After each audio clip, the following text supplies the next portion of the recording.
Amapolisa adlala indima engundoqo uqinisekisa ukhuseleko lesizwe kananjalo asiphule neengcambu ulwaphulo-mthetho. Kodwa indawo axelengela kuzo kwinxalenye yezitishi ayiginyisi mathe konke konke.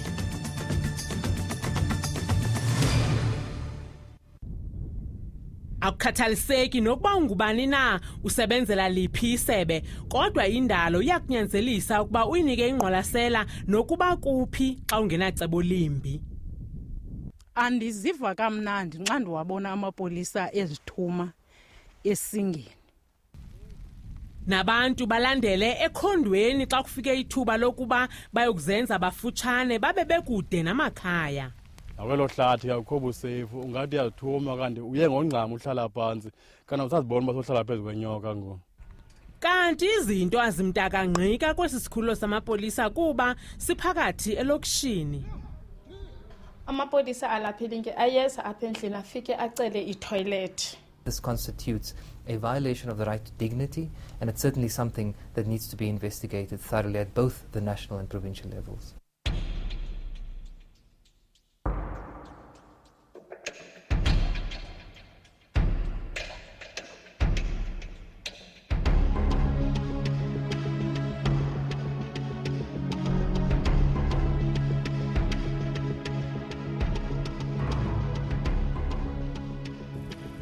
Rhoqo ngonyaka aba basetyhini namadoda abavathe eziblow basingatha umnyhadala ubizwa ngokuba lusuku lwamapolisa, nalapho bothulela umnqwazi ngokuzijula ijaco kumsebenzi wabo wokuqinisekisa ukuba ilizwe likhuselekile.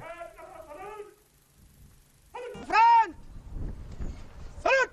1, 2, 3, 1!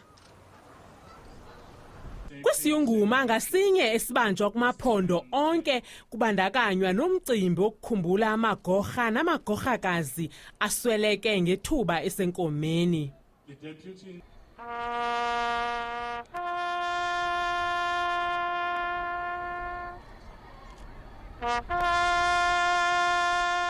Lo mbulelo wenziwa ekuqaleni konyaka khona ukuze bangene endimeni benefuthe bekhuthazwe ngamazwi athethwa kule mibhiyozo.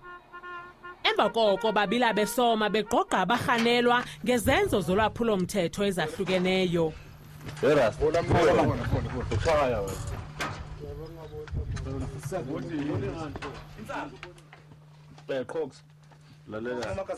Amaphoyisa la anti wabona njengamanje yaboshwa boshothelana thameseke emthethweni nezinhlamvu.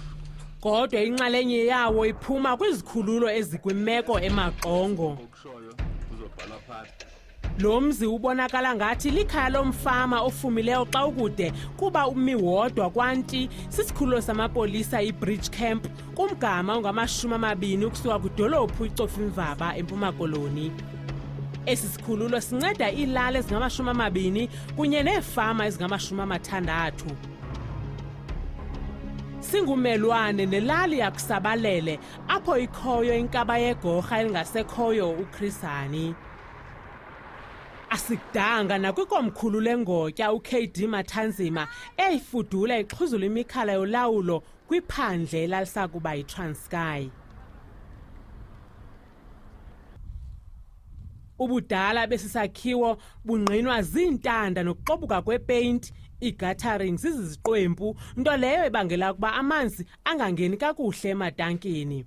Le njini ehambisa amanzi ematankini khona ukuze bakwazi ukugungxula izindlu zangasese yayeka kwisithuba seminyaka emihlanu ukusebenza. Ngoku amapolisa apha zithume ematyholweni kuba akude nemizi apho benokuncedakala khona.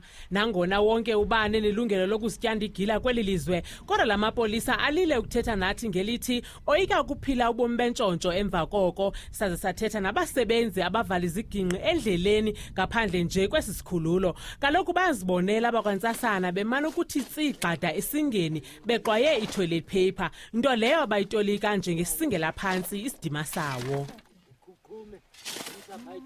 Andiziva kamnandi xa ndiwabona amapolisa ezithuma esingeni kuba ke ngabantu abahloniphekileyo kakhulu. Indlu yangasese yindawo apho wonke ubani ochitha imizuzu khona ukuze iphume yonke ekufuneka iphumile. Kodwa bayenza njani loo nto xa zinje ezi? Yiyo loo nto bebhenela esingeni. I-toilet paper ezithe saa apha zicacisa mhlophe ukuba kudala bezenza bafutshane kweli hlathi bebeka ubomi babo esichengeni. Awakhuselekanga kona uba ke wathuma kwehlathini. Ndiyakwazi into yoba mhlawumbi ndithi mna uba ndinengxaki nalo ndiyolijonga apho lizawuchopha khona. Itshansi yam le uba ndingathi ngosachophe ndilisibe ndithathe asibham ndisifake kulo. Ngaphandle kokuhlaselwa zizihange zikho nezinye izinto ezinobungozi ezifumaneka kulo naliphi na ihlathi. Nakwelo hlathi akukho buseyifu, ungathi uyathuma kanti uye ngongxama uhlala phantsi kanti usazibona uba sohlala phezu kwenyoka ngoku. Umthetho kamasipala obizwa ngele bylaws uyasebenza xa kukho imfuneko. Umbuzo ke ngokuba ingaba bangabanjwa na apha eBridge Camp ngokuwophula lo mthetho nangona bengenandlela mbini, kanti nabantu basebenzisa elo thuba bazithume esithubeni ngomzimba ongenaxhala.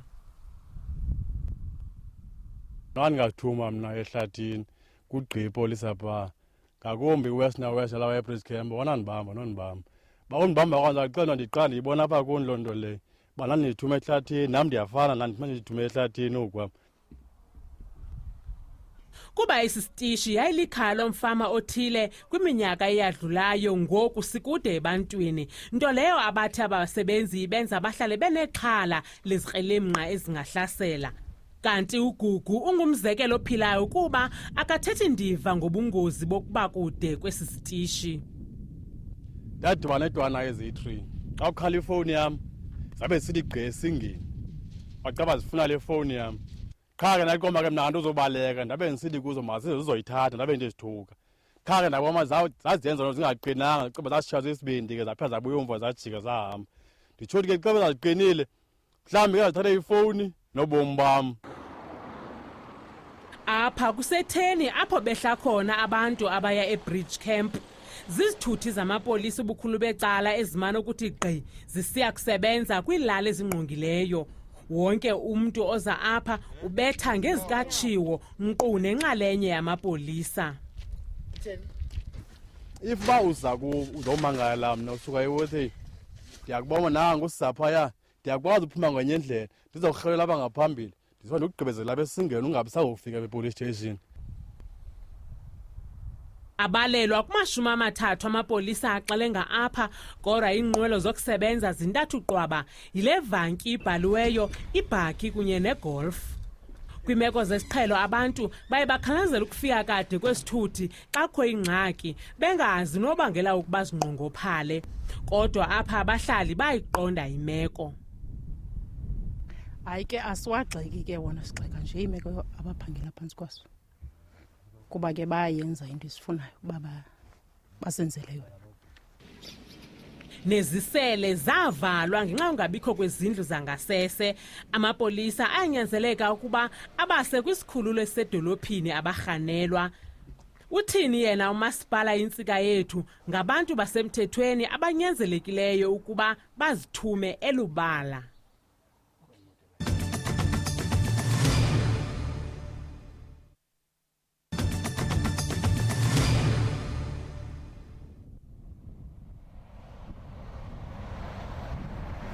Kude kufuphi nalapha eBridge Camp idolophu yaseCofimvaba. Bonke abantu apha bayayazi into yokuba uyohlwaywa xa ubonwe uchitha amanzi okanye uzenza mfutshane esidlangalaleni. Singene apha kwamasipala nalapho sidibene nosomlomo umnumzana Zukile Mbhotoloshi. Njengorhulumente wasemakhaya sifuna phefumle ngendlela ayibona ngayo imeko yaseBridge Camp. Amafama sikadibana nengxaki ke ngoku xa lo mntu esifuneke into yoba asinyanzelisele le bhayilo ibe ngowokuqala esifika esophula umthetho. So yiloo nto sithi ke kufaneleke into yoba kubekho ukungenelela okupheleleyo kwidepartment. Ebambo ngezantsi yile meko yamapolisa utsho isithi umasipala ubotshwa iinyawo nezandla ekubeni athabathe inxaxheba kumba wezakhiwo zikarhulumente wesizwe. Kulo umcimbi sibhanekile akukho nto esinoyenza. Besingatsho ke sikhuthaze umphathi wesitishi into yoba noko makubekho ungenelelo alwenzayo. ngokuthethisana nabasemagunyeni, umzekelo iportfolio committee ejongene nesipolisa. Yona ekubona umuntu wasemthethweni eselusizini olunje ayinyamezeleki ngokutsho kaMbhotoloshi. So ithetha ukuthi kulo mcimbi okokuba ngaba sidibana nabo bezithume ehlathini mhlawumbe sikafihla ubuso. Uthe bayavelana bengumasipala namapolisa aseBridge Camp futhi kudala beyikhalimela imeko yesisikhululo. Kwipalamente eyayikho ihostwa ngumasipala waseNtseketho, uluntu lwaseNtseketho layiphakamisa strong imeko yaseBridge Camp ngenjongo zoba iguquke. Kanti iBridge Camp ayiyodwanga kule meko. Cebukuhle eKomani kumgama ongama-40 ukusuka apha eBridge Camp kukho ilokishi ilinge. Emazantsi elokishi kukho isikhululo esinesakhiwo sethutyana. Uqaphela wakusondela ubone nangokuphaphazela kweflag ukuze uqonde ukuba ufikile eLinge Police Station. Ucingo kubuye ngalo ungatsiba nje lula ubesele uphakathi ngaphandle kobunzima. Phofu kunjalo kwamalungu ahlala apha phakathi kuba kaloku asuka kumakhaya ngamakhaya akude. So ubona ngamapolisa nabantu abamana ukungena bephuma ukuze uqonde ukuba ayomikhukhu okanye ovezinyawo koko ngabantu abazokumangala ngelixa abanye bezokwenza nantoni na eyenziwa kwisikhululo samapolisa. Nabo banamatanki amanzi okusela kuphela, kufuneka ukha amanzi ngebhakethi khona ukuze ukwazi ukugungqula. Bathini xa ephele nasematankini? Kodwa noko izinto azimtakangqika apha kuba bakufutshane nemizi. Nto leyo yenza ukuba kube lula ukuba baye kucela ebumelwaneni xa kufike ixesha lokuba indalo iqoshelise umsebenzi wayo. Amapolisa alapha eLinge ayeza apha endlini afike acele itoilet. So ndiye ndiwanikeze itoilet. And ndiye ndingabusi ke ngokukuba kwenzeka ntoni lento bemane becela itoilet apha. Simbuzile ukuba wakhe weva kusini na ngamapolisa azithuma ematyholweni. Ndingothuka ngoba kaloku ngabantu basemthethweni. Xa bengena toilet uyafika wena phayana uzowumangala. Abekho balapha elokishini bafuna itoilet. So sizophela sisithi amapolisa akasebenzi kanti akana toilet. Ukuza kwamapolisa aze kucela indlu yangasese apha kumenze azive ekhuselekile nangakumbi kuba yiminyaka ephila ngokuncedakala ebumelwaneni. Ndivelile apha emapoliseni apha ebarracks and amapolisa akapheli ke ngoku. Umnqango wokuba abamelwane bagungxula ngelixa abona abantu bekufanele ukuba kuqinisekiswe ukuba izinto zabo zihamba ngendlela baphila ngokucela. Yiloo nto ulutsha esincokole nalo lubambo ngezantsi yile meko aphangela kuyo amapolisa kwezi zikhululo zibini lwatsho livakalisa udano nokuba madolwanzima ukulandela ikhondo lobupolisa. Anqwenela uba lipolisa tu ne-environment abakutsho kukude phayana abantu bafika kade phayana eBridge Camp then ke ukuphinde nendawo abahlala kuyo ayirayithanga yabo. La magqiyazana athe iimeko zokusebenza ezingentlanga ziba nefuthe emsebenzini. Abantu amapolisa bayagxeka ngenxa yoba iimoto zinqongophele but bona babe bengayazi loo nto uba iimoto zinqongophele. Bathethe uba ababahoyanga kanti bona basengxakini bengamapolisa. Njengoko engabanga nako ukuthetha nathi amapolisa siye sanqakula unobhala jikelele wePop kwiphondo uSimphiwe Komna nosixelele ukuba kudala bethethathethana nabo abafanele ukulungisa iimeko ezingahambi kakuhle kwizikhululo zamapolisa. Ingxoxo zicotha kakhulu ndingatsho ngokungafihlisiyo kuba uza kwawo lo mcimbi kuthi sahlala nemanagement kodwa mandiyikhankanye into yokuthi ingxaki into yobana ezi satellite kwakunye nezinye ibuilding azikho phantsi kwesipolisa. Ukomna utsho esithi zininzi izikhululo ezikwimeko emaqongo kwezinye iindawo zephondo. Ndingayikhankanya kuba simele abasebenza ukuthi sinolwazi into yobana isenongabi zezi zitishi sizibalileyo iBridge Camp, Bolotwa kwakunye neLinge ezinamba kanti zinokumila kunje singakhona ezinye apha eprovince. Kwelinye icala kwale njini ingunobangela wayo yonke lento ibolile. Abahlali bathi akacocekanga kwaphela amanzi ewatsala kumlambo iCacadu. Cacadu elo lifela zinkomo ngentla abantu bayazithuma nangentla yonke into emdaka ihlangaphaya izotsalwa le njini yothatha amanzi wathumele apha epolice station.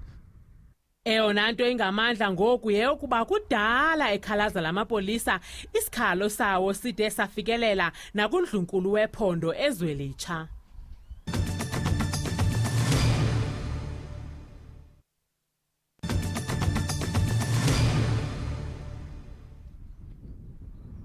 Izwelitsha izinze ngaphandle nje kancinci eBhisho kulapho zikhoyo kwe-iofisi zamapolisa ezinkulu zempuma koloni. Ubrigadier Marinda Mills usisithethi samapolisa kweli phondo uthi yiminyaka bebongoza isebe lemisebenzi yoluntu iPublic Works ukutsho ukuba liqwalasele imeko yaseBridge Camp. Since 2010 until this year, we've continued communicating with the Department of Public Works saying, please let us assist each other, let us do daily repairs, let us, when there is a problem at Bridge Camp, let us give it priority. Because Bridge Camp is a deep rural police station and there is not really a big support system around that station. So we've communicated with them, we've had meetings with them. Simzobele umfanekiso ngqondweni wento eyenzeka eBridge Camp kuba akazange wawubeka wakhe umcondo. We care for our members and we understand how difficult it must be to work under conditions like that and to remain positive and to continue to give a good service to the community. Xa kanti bakhathala bekutheni bangenzi into kwangoko xa befumana ingxelo zemeko emaqongo kwango-2008 ukuqala kwengxaki. We are aware of the situation and our top management made several visits to that station. Bridge Camp is unique in the sense that the whole system of sewage and water tanks and generators there is in a dilapidated state. But in September 2010, we came to the conclusion that the situation there is now critical and the repairing of these tanks and generators are no longer suffice. Njengabantu abanceda uluntu simthele thuphe ngeminqweno yabantu emayela nokufuduswa kweBridge Camp isondele kubo. The first step is for the community to approach the police and say, listen, we, through their community police forum, through their community structures, to say to the main police station, which is Cofimvaba, listen, we as the community feel that the police station should be moved closer to us. Ngenxa yemeko enganyamezelekiyo eBridge Camp ubrigadier uthi yena nabaphathi bazawuza nesisombululo sethutyana. We're going to take funds elsewhere and allocate it now to that station, so that we can bring in the chemical toilets, and there are now cheaper quotations. So hopefully the cost will be cut. But yes, we've made everyone aware of the situation, and we've had meetings with Public Works to ask to please prioritize Bridge Camp, because this situation cannot continue. And the funds are not supposed to come from the police's day-to-day budget, day-to-day maintenance budget. It must come from the Department of Public Works. But there's been difficulties, and maybe you could speak to the Department of Public Works and hear their side of the story. Ngokona ngoko senze idinga nesebe lemisebenzi yoluntu ePitoli nalapho sidibana nobambele njengegosa eliyintloko kwicandelo lokusebenza umnumzana Mfezeko Kwazube ngethuba shukuxa umcimbi osetafileni simbuze ngezityholo zokuba amagosa esebe lakhe lisemthatha athi kutyabula kanobomi epokothweni ukuthenga injini entsha. Le nto ngixela ngazindaba kum xa kuthiwa impendulo yayithi is too expensive to afford. In terms of how do we communicate, I think also if we forget in a context, I think everybody's aware that the Public Works is going through a turnaround process where we firstly have to stabilize the operations of the organization, so izinto zizokwazi ukubuyela to some level of normality. Ngeli thuba iPublic Works isazawubuyisela izinto to some level of normality kuzawube kumthimni emapoliseni. Amapolisa are employees of SABC, right?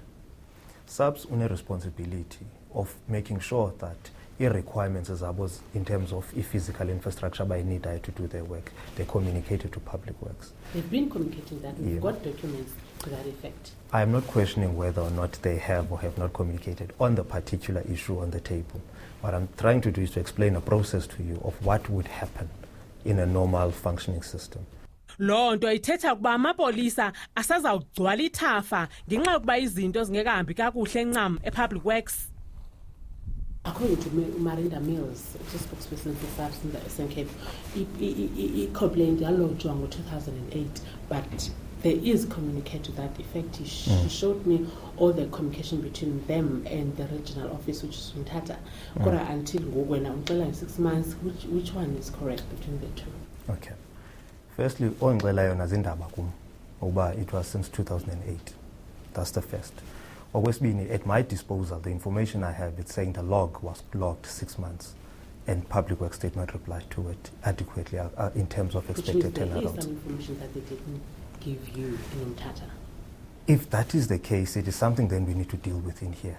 That means about 11. Kalobenza cela sisi undinike ixesha nami ndikuphendule kakuhle ungandiqhawuli.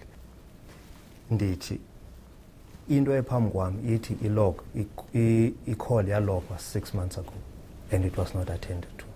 Ukuba uthi kum kukho information esuggesta le problem ayiqalanga 6 months ago, yaqala 2008, then za kucela undinike lo information ndizokwazi uyifollowisha up, then sidile nee-processes zethu ukuba kukho i-level ye-misrepresentation. Into endingakwazi uyiphendula endingayaziyo. Hayi ke ndaze ndakuva Zwindini, ibuhlungu ke noko imeko yase-Bridge Camp xa abantu ebekufanele ukuba bayoyonyula bengazazi ezinye zezinto. Siye kwabo balwela amalungelo oluntu siyova ukuba bona ikhona kusini na into abangayaziyo kumsebenzi wabo wemihla nezolo. Our provincial office in the Eastern Cape have informed us about relates to a specific problem where police officers at a certain police station have absolutely no access to sanitation in those areas and have been forced to relieve themselves in the bushes outside the police station, which of course we find completely unacceptable. And we believe as the Human Rights Commission that this constitutes a violation of the right to dignity, and it's certainly something that needs to be investigated thoroughly at both the national and provincial levels. U-Ahmed utsho isithi ngaphandle kwamathandabuzo imeko efuna ingqwalasela kwilizwe ngokubanzi le. We realized subsequent to our investigations that the problem around access to water and sanitation was much more widespread than those two particular areas. Isebe lemisebenzi yoluntu ke lenze isibhambathiso sokuba kuneentsuku zatywala emva kodliwano-ndlebeni e-cutting edge lizawufaka izindlu zangasese ezethutyana ze liqwalasele into emayenziwe phambi kokuba kufakwe ubuxhakaxhaka obungenamagingxigingxi ekugungquleni. Yona ikomishoni yamalungelo oluntu izawuphanda iimeko ezinjengezase-Bridge Camp naselinge police stations kulo lonke eli. Khona ukuze uhlale usazi ngokuqhubeka cutting edge, phulaphula aba nomathotholo ukusuka ngemivulo ukuya kutsho ngoLwezihlan phakathi kwentsimbi yesi-6 nesi-7 ngoNcwalazi.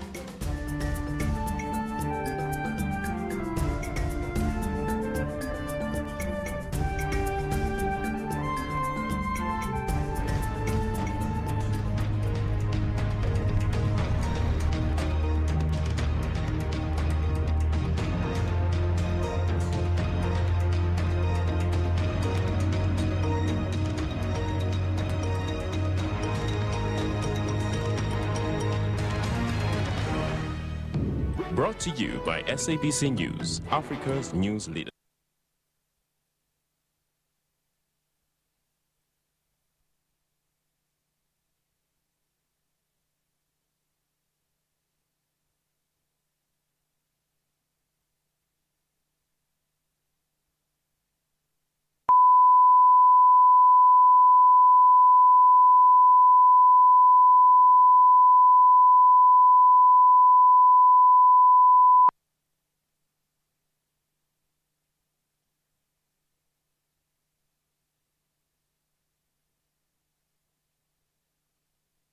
This is an SABC News presentation.